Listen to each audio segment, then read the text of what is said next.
What's up, guys? I'm Olivia from MoTo Records, and I am here at the MoTo Records Spring Artist Showcase with the one and only Sasha Perskie. Sasha. So Sasha's really special because the past two showcases she was performing in backing bands on the same stage. I think you performed with Elevator, your band, right? And then Owen last time. And now, tonight, she just performed solo for the first time. How did it feel? I felt great. I thought I did better than I was expecting, so I guess that makes sense because I was super prepared, but I was really happy with how it went, so yeah. And so how does it differ from, you performed at backing bands a lot, you're kind of like behind the scenes a little bit. How did you have to prepare differently for a performance like this where you're center stage just performing you and acoustic guitar? I thought I had to be a little more comfortable with the songs I was playing so I could be a little more engaging. I felt like I wasn't as nervous, so I didn't want to present myself as uncomfortable up there, so yeah.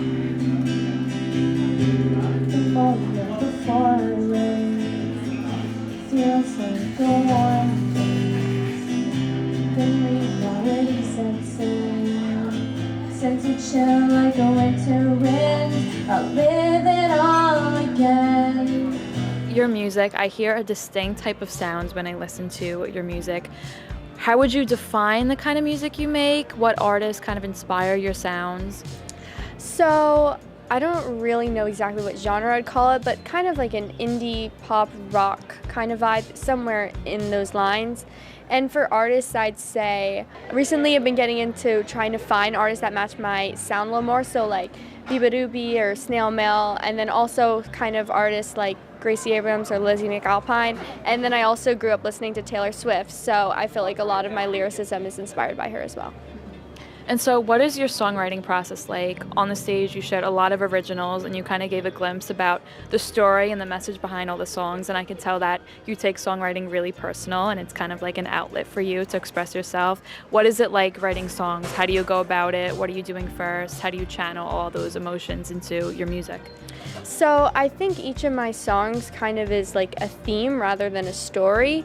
And so within that theme, I kind of zone in on like what exactly brought about that feeling that I have. So when I'm writing, I'll first get inspiration from that idea, and then from that I'll probably start just writing chords, lyrics, and melodies like simultaneously usually. So that's how it works for me. But why would he want me?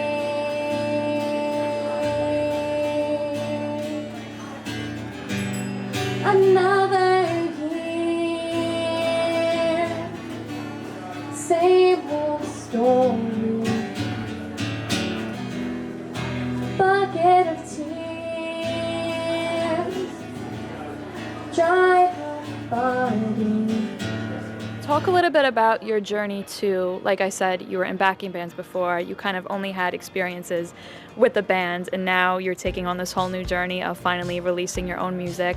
What has the journey been like? Like, when did you realize that you maybe want to start, being your own singer-songwriter and artist as opposed to being in a band?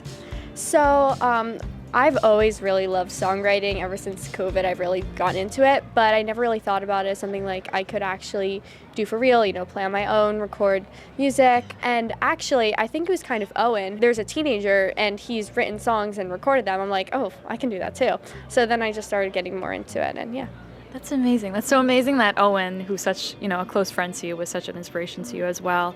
What would you say to maybe the people who are watching this, who are now taking inspiration from you to be a teenager making music? What advice would you give anyone who's watching who maybe wants to follow in your footsteps?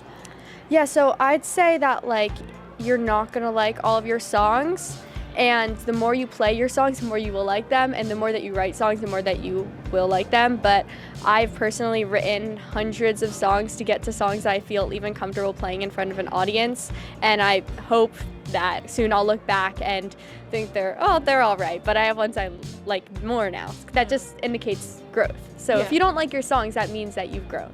That's the goal. I think something great to keep in your mind is like you haven't written your best song yet. And I think that's so inspiring and it's just going to keep you motivated to keep writing and writing. And it's such like a beautiful thing to look forward to. Speaking of things to look forward to, what can we look forward to with you and your music? What can we expect? Can you give us a little sneak peek of anything? Yeah, so I'm going to be recording music early this summer, and so hopefully I'll be releasing it like late this summer. And I really hope to be playing a lot more gigs this summer, like in little bars or wherever. So we were so excited to have you today. You did wonderful, and we can't wait to see what's next. yes, me too. Thank you.